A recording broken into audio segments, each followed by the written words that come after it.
والصلاة والسلام على أشرف الأنبياء والمرسلين ورحمة الله للعالمين سيدنا محمد وعلى آله الطيبين وأصحابه الطاهرين إن الله وملائكته يصلون على النبي يا أيها الذين آمنوا صلوا عليه وسلموا تسليما فاللهم صل على محمد وعلى آل محمد كما صليت على إبراهيم وعلى آل إبراهيم إنك حميد مجيد اللهم بارك على محمد وعلى آل محمد كما باركت على إبراهيم وعلى آل إبراهيم في العالمين إنك حميد مجيد أما بعد قال الله تبارك وتعالى في القرآن المجيد والفرقان الحميد أعوذ بالله السميع العليم من الشيطان الرجيم بسم الله الرحمن الرحيم إنه من يشرك بالله فقد حرم الله عليه الجنة ومأواه النار وبئس المصير. محترم بزرگوں، دوستوں، پیارے بھائیوں و امتیان رسول اکرم صلی اللہ علیہ وسلم، رجب کا مہینہ شروع ہو چکا ہے۔ رجب کا مہینہ اس حیثیت سے اہمیت کا حامل ہے کہ یہ ان 4 مہینوں میں سے ایک ہے جن کو کہ اللہ رب العالمین نے اشہر حرام قرار دیا ہے، یعنی وہ مہینے جو کہ بڑے باعزت اور متبرک ہیں۔ تو ان میں سے ایک رجب کا مہینہ بھی ہے۔ اللہ کے رسول صلی اللہ علیہ وسلم نے فرمایا ثلاثۃ المتوالیات، 3 مہینے لگاتار آتے ہیں، ایک تو ذی القعدہ، ذی الحجہ اور محرم، اور پھر آپ علیہ السلام نے فرمایا وہ رجب مضر، اور وہ رجب کا مہینہ جسے کہ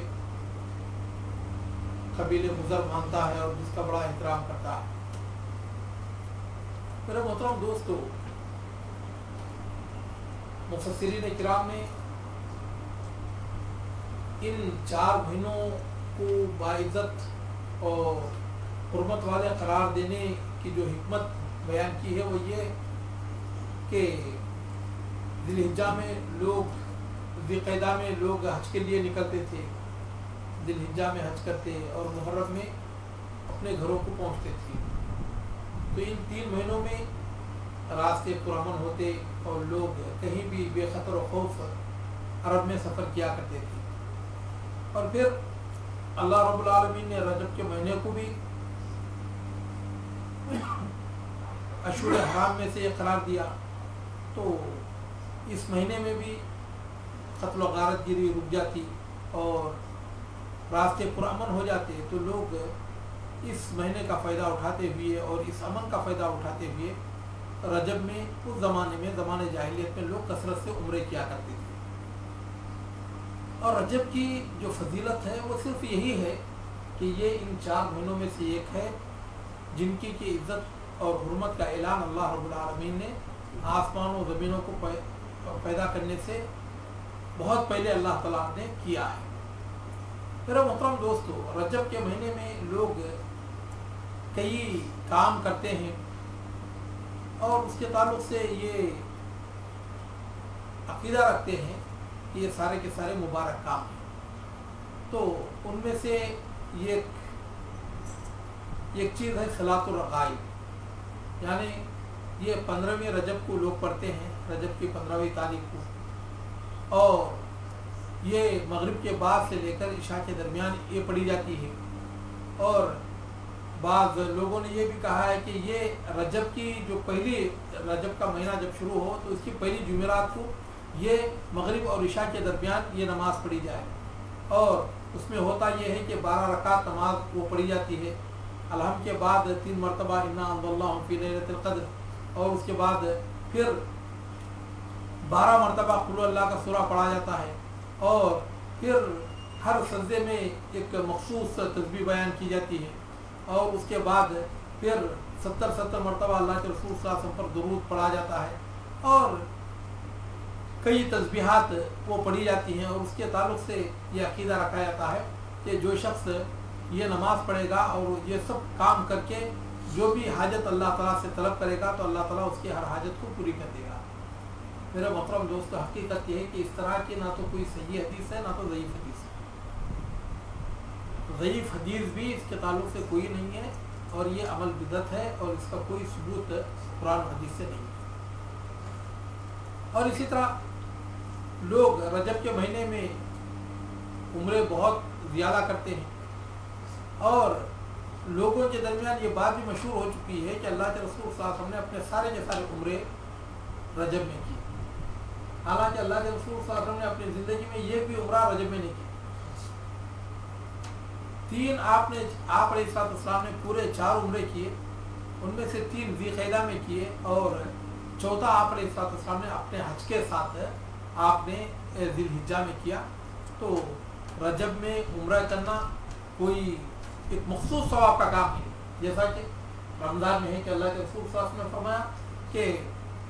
العمرۃ فی رمضان حجۃ معی تعدل حجۃ معی، کہ رمضان مبارک میں عمرہ کرنا گویا کہ میرے ساتھ، یعنی اللہ کے رسول صلی اللہ علیہ وسلم کے ساتھ حج کرنے کے برابر ہے۔ تو یہ اس کی فضیلت آئی ہوئی ہے، لیکن رجب کے مہینے میں عمرے کی کوئی خاص فضیلت نہیں ہے۔ ہاں یہ کہ زمانہ جاہلیت میں لوگ اس مہینے میں اس لیے عمرے کیا کرتے تھے کہ اس مہینے میں راستے پرامن ہو جاتے تھے، تو لوگ اس لیے اس موقع کو غنیمت جانتے ہوئے وہ عمرے کیا کرتے تھے، ورنہ اس کی کوئی مخصوص فضیلت کی وجہ سے نہیں ہے۔ اور پھر اس مہینے میں بہت سارے لوگ قربانیاں کیا کرتے تھے، زمانے جاہلیت میں بھی اور اس کے بعد بھی لوگ قربانی کرتے تھے، اور اسے کیا ہے عتیرہ کہتے تھے۔ اور کوئی جانور اگر کسی جانور سے بچہ پیدا ہوتا تو جو اس کا دوسرا بچہ ہے تو وہ رجب کے مہینے میں ذبح کرتے اور اسے کہتے عتیرہ، اور جو جانور کا پہلا بچہ ہوتا اسے کہتے فرا۔ تو فرا کو بھی ذبح کر دیا کرتے تھے اور عتیرہ کو رجب میں ذبح کیا کرتے تھے، اور اس کے تعلق سے یہ عقیدہ رکھتے تھے کہ اس طرح اگر ہم عتیرے کی قربانی کریں گے تو اللہ تعالیٰ بہت ہم سے خوش ہوگا اور اللہ تعالیٰ ہم کو نواز دے گا۔ اللہ کے رسول صلی اللہ علیہ وسلم نے ان ساری کے ساری جاہلی جو روایات ہیں اس کے تعلق سے فرمایا لا فرا ولا عتیرہ، کہ اسلام میں نہ تو فرا کی کوئی حقیقت ہے نہ تو عتیرہ کی کوئی حقیقت ہے۔ ہاں قربانی تو صرف ذی الحجہ میں کی جاتی ہے، اور وہ بھی ذی الحجہ کے مہینے میں بھی جو مخصوص ایام، یعنی یوم النحر کو جسے عید الاضحیٰ کہتے ہیں، اور اس کے بعد 3 دن، یہ پورے کے پورے سال میں یہ صرف 4 ہی دن قربانی کے ہیں، اور باقی اس کے علاوہ اور کسی دن بھی قربانی کرنا اسے قربانی کا ثواب تو نہیں ملتا۔ ہاں اگر کوئی شخص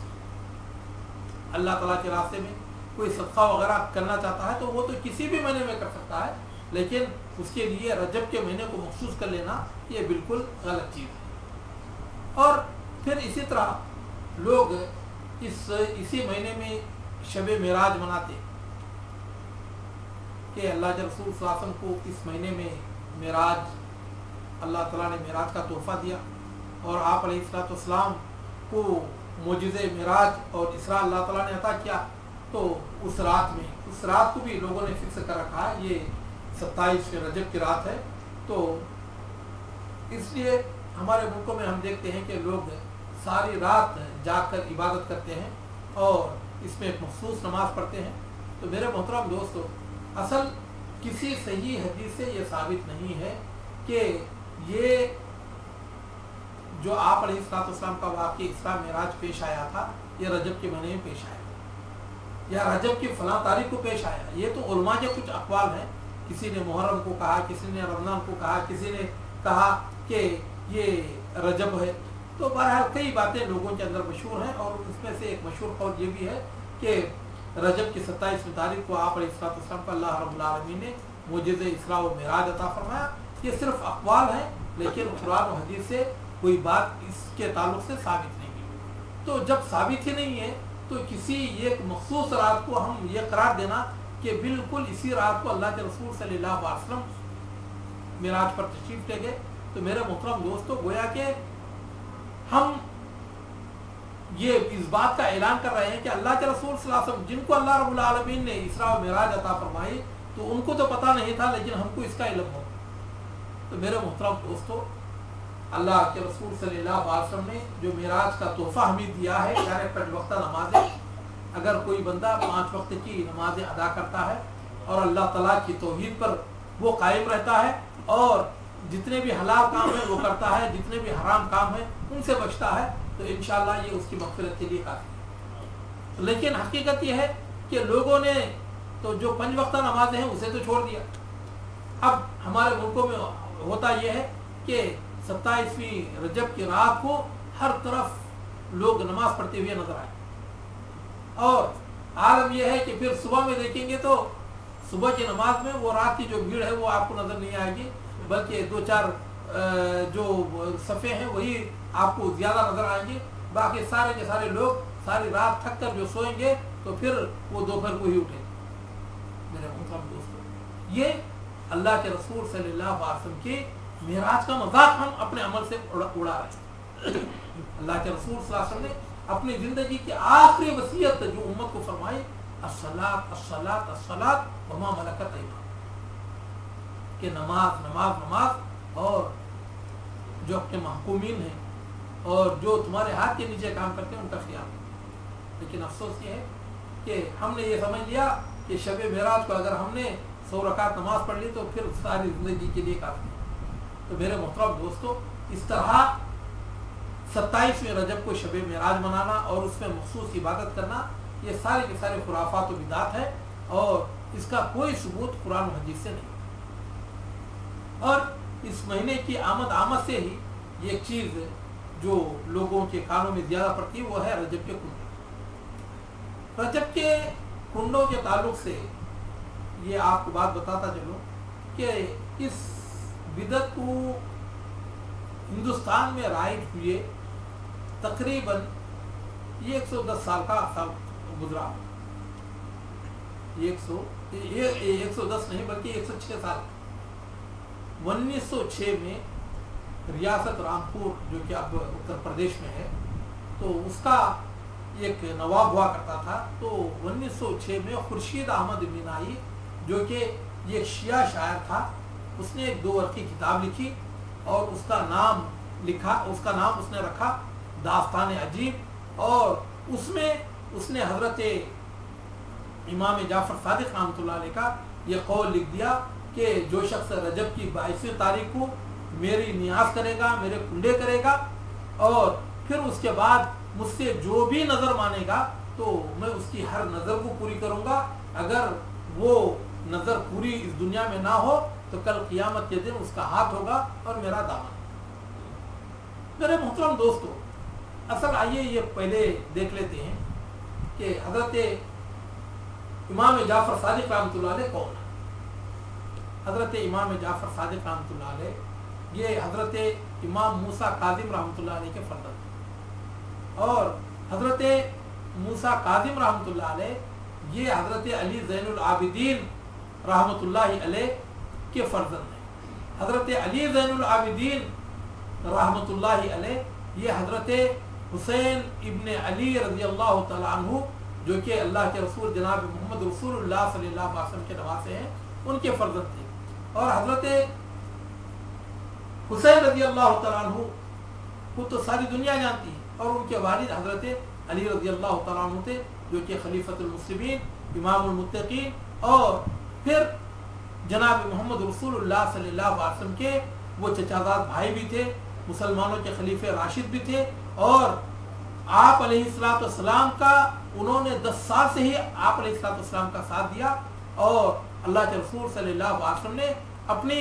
جو سب سے محبوب جو دختر نیک اختر تھی حضرت فاطمہ رضی اللہ تعالیٰ عنہ کا نکاح اللہ کے رسول صلی اللہ علیہ وسلم نے حضرت علی رضی اللہ تعالیٰ عنہ کے ساتھ کیا، تو حضرت علی رضی اللہ تعالیٰ عنہ حضرت فاطمہ الزہرا کی شوہرہ ہیں اور حسنین کے والد ہیں، اور اللہ کے رسول جناب محمد رسول اللہ صلی اللہ علیہ وسلم نے انہیں اس دنیا میں ہی جنت کی خوشخبری سنائی۔ تو میرے محترم دوستو، اور حضرت علی رضی اللہ تعالیٰ عنہ کا خاندان یہ بالکل اللہ کے رسول صلی اللہ علیہ وسلم کا خاندان ہے، اور جناب ابو طالب اور حضرت عبداللہ جو کہ اللہ کے رسول صلی اللہ علیہ وسلم کے والد گرامی قدر تھے، دونوں ایک ماں اور ایک باپ کے فرزند تھے، دونوں حقیقی بھائی تھے۔ تو میرے محترم دوستو، یہ خاندان نبوت، خاندان نبوت اس دنیا میں کس لیے آیا؟ اللہ کے رسول صلی اللہ علیہ وسلم نے کون سی تعلیم دی؟ کہ آپ علیہ السلام نے یہ کہا کہ اللہ تعالیٰ کو چھوڑ کر تم غیروں سے نظریں نیازیں منتیں مانگو، مردے زندوں سے تم امداد حاصل کرو، بلکہ اللہ کے رسول جناب محمد رسول اللہ صلی اللہ علیہ وسلم نے غیروں کے نام پر نظر کرنے کو آپ علیہ السلام نے حرام قرار دیا اور اسے شرک قرار دیا، اور فرمایا اللہ تعالیٰ فرماتا ہے انہ من یشرک باللہ فقد حرم اللہ علیہ الجنہ، جو شخص اللہ تعالیٰ کے ساتھ شرک کرتا ہے تو اللہ تعالیٰ نے اس کے لیے جنت کو حرام قرار دیا ہے، ومأواہ النار، اور اس کا ٹھکانہ دوزخ ہے، وبئس المصیر، اور کیا ہی برا اس کا ٹھکانہ ہے۔ تو میرے محترم دوستو، اور ہم ہر نماز میں اللہ تعالیٰ سے یہ عہد کرتے ہیں ایاک نعبد و ایاک نستعین، اللہ ہم تیری ہی عبادت کرتے ہیں اور کرتے رہیں گے، تجھ سے ہی مدد مانگتے ہیں اور مانگتے رہیں گے۔ اور ہر نماز میں اتحیات میں ہم یہ پڑھتے ہیں التحیات للہ والصلوات والطیبات، یعنی عبادت زبان کی، عبادت روح کی اور عبادت بدن کی یہ صرف اللہ رب العالمین کے لیے، اور ہر قسم کی نظر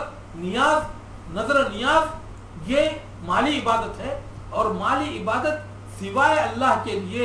روحانی عبادت سوائے اللہ کے لیے، جسمانی عبادت سوائے اللہ کے لیے اور کسی کے لیے کرنا یہ ناجائز اور حرام۔ مثلا کیا اگر آپ کسی کے سامنے ہاتھ باندھ کر کھڑے ہو جائیں، وہ کھڑا ہو تو آپ اس کے سامنے رکوع کریں، اسے سجدہ کریں اور اس کے سامنے اس طرح بیٹھے جس طرح کہ ہم اتحیات میں بیٹھتے ہیں، کیا یہ جائز ہے؟ بالکل ناجائز ہے، کیونکہ رکوع میں جانا، سجدے میں جانا، قیام میں جانا، اتحیات میں بیٹھنا، یہ سارے کے سارے عبادت کے اہم اجزاء ہیں، اور عبادت کا ایک بھی جز کسی بھی غیر اللہ کے لیے یہ جائز ہے۔ خیر خیرات آپ کریں گے تو اللہ کی رضا کے لیے، اللہ کو خوش کرنے کے لیے، اس کے نام پر۔ اگر کسی نے داتا کا نام لے کر کہا کہ داتا کے نام پر مجھے دو، صاف طور پر کہہ دیں کہ اللہ کے نام پر تو دوں گا لیکن داتا کے نام پر میں نہیں دوں۔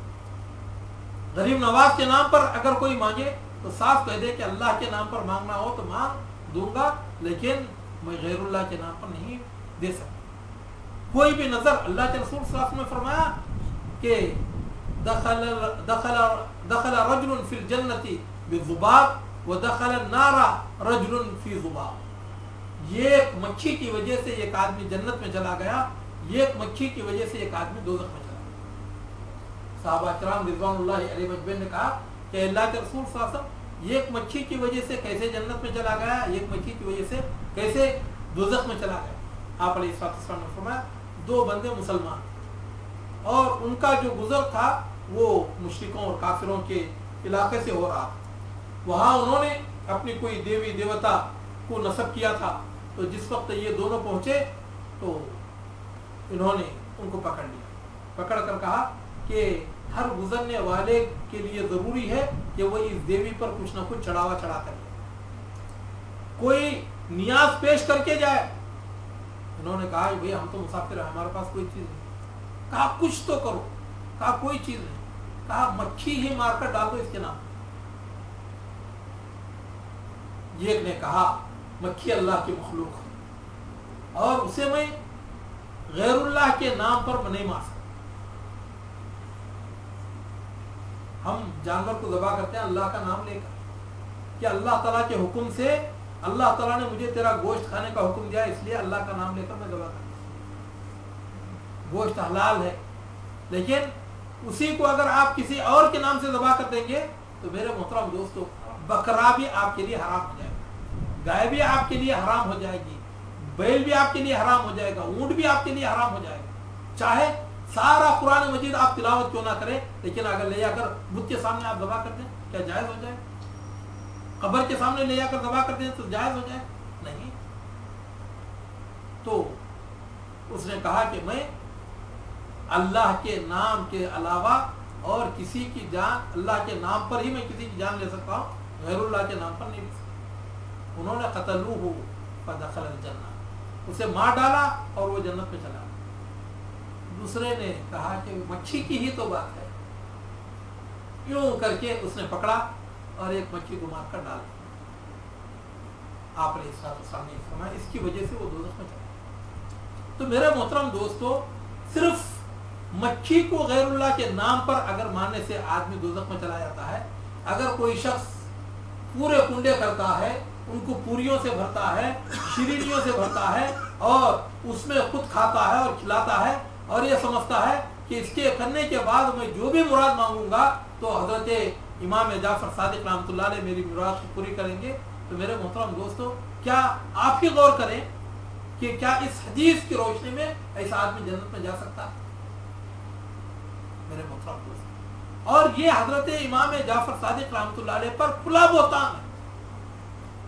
یہ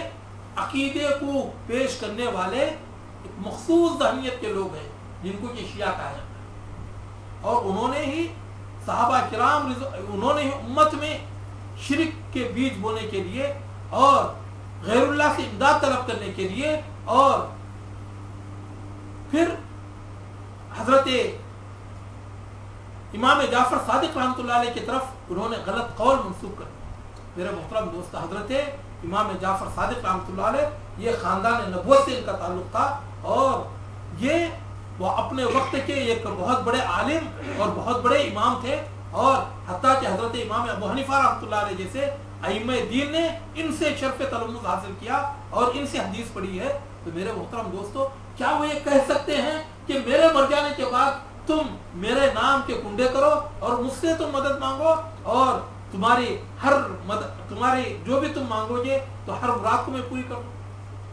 اللہ کے رسول صلی اللہ علیہ وسلم نے اپنی زندگی میں کبھی اس طرح کا دعویٰ نہیں کیا. صحابہ کرام رضوان اللہ علیہ مجمعین بھوک سے فاقد کیا کرتے تھے. خود اللہ کے رسول جناب محمد رسول اللہ صلی اللہ علیہ وسلم کا عالم یہ تھا. اما عائشہ رضی اللہ تعالیٰ عنہ فرماتی ہیں واللہ ما شبع آل محمد صلی اللہ علیہ وسلم من خبز شعیر من یومین متتابعین، کہ اللہ کی قسم اللہ کے رسول صلی اللہ علیہ وسلم کے گھر والوں کو 2 دن جو کی روٹی سے پیٹ بھرنا نصیب نہیں ہوتا. 3 مہینے گزر جاتے، گھر میں سوائے کھجور اور پانی کے کوئی چیز نہیں ہوتی، چولہا نہیں سلگتا. اور فرماتی ہیں واللہ مجتمع علی مائدۃ رسول اللہ صلی اللہ علیہ وسلم ادامین قط، کہ اللہ کے رسول صلی اللہ علیہ وسلم کے دسترخوان پر کبھی 2 سالن اکٹھے نہیں ہوئے. اور پھر فرماتی ہیں کہ ما اکل رسول اللہ صلی اللہ علیہ وسلم خبزا نقیا حتی لقی اللہ، کہ جب تک آپ علیہ السلام کی وفات نہیں ہوئی تب تک آپ نے اپنی زندگی ساری زندگی میں کبھی چھنے ہوئے آٹے کی روٹی نہیں کھائی. تو جس خاندان نبوت کا یہ عالم تھا تو کیا وہ لوگوں کو گھی میدا شکر سے خستہ پوریوں کو کھانے اور اسے کھلانے اور اپنے نام پر نیاز میں پیش کرنے کا وہ حکم دیں گے؟ میرے محترم دوست، اور انہوں نے تو صرف 22 رجب کو کہا کہ 22 رجب کو جو شخص کنڈے کرے گا. ہمارے جو سنی مسلمان بھائی ہیں ماشاءاللہ سن کر ایمان لائے تو ان کا اجتہاد بھی بڑا ہوتا. اگر سب لوگ رجب کے کنڈے 22 تاریخ کو کریں گے تو کھائے گا کون؟ اگر ہر گھر میں بنیں گے تو پھر کھائیں گے کون؟ اس لیے ہمارے سنی مفتیوں نے یہ فتویٰ دیا کہ نہیں بھائی، یہ پورے رجب کے مہینے میں کسی بھی تاریخ میں آپ کر سکتے ہیں کنڈے، تاکہ سارے لوگوں کو کھلانے اور کھانے کا بھرپور موقع ملے. اور ہمارے ہاں تو یہ جب مہینہ 11ویں کا مہینہ آتا ہے، کنڈوں کا مہینہ آتا ہے تو ماشاءاللہ پورا شہر کھا پی کر آباد ہو جاتا ہے. میرے محترم دوستو، روزانہ کھلائیں. یہاں پر ہم دیکھتے ہیں اللہ تعالیٰ کے نیک بندے سارے رمضان میں لوگوں کو کھلاتے ہیں، اور یہاں رمضان میں عالم یہ ہوتا ہے کہ مسلمان تو مسلمان، غیر مسلم بھی یہ مسلمانوں کے دسترخوان سے پیدا ہوتا ہے. خود مجھے کئی ہندو بھائیوں نے کہا کہ بھائی ہم رمضان میں کھانا نہیں پکاتے، کسی بھی مسجد میں جاتے ہیں جا کر پیٹ بھر کھا کر آ جاتے. میرے محترم دوست، اللہ کے نام پر آپ سارا سال کھلائیں، کوئی بدبخت آپ کو روک نہیں سکتا. لیکن ہم کو اس پر اعتراض اس وقت ہوگا جبکہ یہ آپ اللہ کے نام پر نہیں غیر اللہ کے نام پر کھلائیں. اور یہ حضرت جعفر صادق رحمۃ اللہ علیہ کا نام لے کر اگر آپ کھلائیں گے تو اس پر ہم کو اعتراض ہے. اور حقیقت یہ ہے کہ یہ بری بدعت تھی جو کہ آج سے 106 سال پہلے اسے شروع کرنے والا ایک شخص تھا جس کا نام تھا خورشید احمد مینائی. اور اس بری رسم کو امت میں عام کرنے کے لیے ہر برا طریقہ اپنایا گیا. اس کے لیے فلمیں بنائی گئی، اور گویوں سے گانے گوائے گئے، اور اس میں گانے آپ سنے ہوں گے کہ اے مومنو نیاز دلاؤ امام کی، جعفر کے لال، باقر کے لال صاحب عالی مقام، اس طرح کے گانے گوائے گئے اور فلمیں بنائی گئیں، اور اس بری رسم کو پورے ہندوستان میں اور پورے بر صغیر میں پھیلانے کے لیے جو بھی برا وسیلہ ہے وہ سارے کا سارا اختیار کیا میرے محترم دوستوں۔ اور حضرت امام جعفر صادق رحمۃ اللہ علیہ اور خورشید احمد منائی کے درمیان کم از کم 1250 سال کا فاصلہ، تو کیا حضرت جعفر صادق رحمۃ اللہ علیہ اس کے پاس آ کر کہہ کر گئے یا یہ ان کے پاس چلا گیا؟ میرے محترم دوستوں، یہ حضرت جعفر صادق رحمۃ اللہ علیہ نے اپنے کسی بیٹے سے کہا، اپنے کسی پوتے سے کہا، یا اپنے کسی شاگرد سے کہا؟ اگر انہوں نے یہ کہا ہے تو اس کا سلسلہ کیا ہے اور اس روایت کی سند کیا ہے؟ میرے محترم دوست، اب یہ بھی غور کیجئے کہ صرف رجب کی 22ویں تاریخ کی ہی تخصیص کیوں کی گئی؟ میرے محترم دوستو، ہم مسلمان بھائیوں کو، جو سنی مسلمان بھائی ہیں، ذرا ان کے لیے بالخصوص ضروری ہے کہ وہ جو دوسرے ہمارے دشمنان صحابہ ہیں ان پر نظر رکھیں۔ ایک بھائی مجھے بتا رہے تھے کہ میں نے دیکھا کہ کچھ لوگ بڑے بن ٹھن کر جا رہے تھے، جو ہمارے بوری بھائی ہیں، تو بن ٹھن کر جا رہے تھے۔ کہا کہ آج کیا ہو گیا ان کو، یہ لوگ تو ہمیشہ سینہ پھوٹنے والے، ماتم کرنے والے، آج کیوں خوش خوش نظر آتے ہیں؟ تاریخ دیکھا تو اس میں حضرت ابوبکر صدیق رضی اللہ تعالیٰ عنہ کی وفات کا دن، حضرت ابوبکر صدیق رضی اللہ تعالیٰ عنہ کے وفات کا دن ان کا عید کا دن ہوتا ہے، حضرت عمر رضی اللہ تعالیٰ عنہ کی شہادت کا دن ان کا عید کا دن ہوتا ہے۔ اور اسی طرح یہ جو 22 رجب کے کنڈے ہیں، تو میرے محترم دوستو، حضرت امام جعفر صادق رحمۃ اللہ علیہ کا اس سے کوئی لینا دینا نہیں۔ حضرت امام جعفر صادق رحمۃ اللہ علیہ نہ تو اس تاریخ میں پیدا ہوئے، نہ تو ان کی وفات ہوئی، وہ تو 8 رمضان المبارک کا سن 80 یا 82 سن ہجری میں پیدا ہوئی، اور یہ 148 سن ہجری 15 شوال کو ان کا انتقال ہوا، اور نہ ہی ان کی زندگی کا کوئی اہم کارنامہ اس 22 رجب سے تعلق رکھتا ہے۔ میرے محترم دوستو، پھر اس 22 رجب کی حقیقت کیا ہے؟ حقیقت یہ ہے کہ اس رجب کی 22 تاریخ سن 60 ہجری کو امیر المؤمنین خان المسلمین کاتب وحی رب العالمین حضرت امیر معاویہ بن ابی سفیان رضی اللہ تعالی عنہ کا انتقال ہو گیا۔ حضرت امیر معاویہ رضی اللہ تعالیٰ عنہ یہ اللہ کے رسول صلی اللہ علیہ وسلم کے نسبتی بھائی ہیں، امت کے ماموں ہیں، اور ان کی حقیقی بہن حضرت ام حبیبہ رضی اللہ تعالیٰ عنہ یہ ہم تمام کی ماں ہے، اور اللہ کے رسول صلی اللہ علیہ وسلم کی زوجہ مطہرہ، میرے محترم دوست۔ اور یہ ان لوگوں میں سے ایک تھے جن سے کہ اللہ کے رسول صلی اللہ علیہ وسلم قرآن مجید کی وحی کی کتابت کروایا کرتے تھے، اور آپ علیہ السلام نے ان کے حق میں دعا دیا، اللہم اجعلہ ہادیا مہدیا واہدی بہ الناس، یا اللہ ان کو ہادی بنا، ہدایت یافتہ بنا، رہنما بنا، اور ان کے ذریعے سے تو لوگوں کو ہدایت دے۔ میرے محترم، ان کی وفات کے دن یہ جشن انہوں نے منایا اور اسے امت میں پھیلایا، اور وہ تو رجب کی 22ویں تاریخ کو ہی یہ جشن مناتے ہیں، لیکن ہم سنی مسلمان کھانے پینے کی شوقین زیادہ ہیں، تو انہوں نے کہا کہ صرف یہ دن لذت کام و دہن سے بات کیا بنے گی، اگر یہ پورا مہینہ یہ کنڈے چلتے رہے تو پھر ہمارے پیٹ کی بھی کچھ برات برائے گی۔ میرے محترم دوست، حقیقت یہ ہے کہ یہ جو کنڈوں کی رسم ہے، یہ صحابہ کرام رضوان اللہ علیہ مجمعین سے عداوت اور بغض اور دشمنی کا اعلان ہے۔ بہت سارے بھائی، اللہ تعالیٰ ان کو معاف فرما، ان کو پتہ بھی نہیں ہوگا، بیچاروں کو پتہ بھی نہیں ہوگا کہ اس کے پیچھے سازش کیا۔ میرے محترم دوستو، جتنے بھی بدعت و خرافات ہیں، یہ اسلام کی دشمنی میں اور کسی نہ کسی سازش کے تحت یہ ساری کی ساری بدعت و خرافات یہ تیار کی گئی۔ اور ابھی اللہ کے رسول صلی اللہ علیہ وسلم کے وفات کا مہینہ آتا جسے ربیع الاول کہتے ہیں، اور آج بھی قریوں میں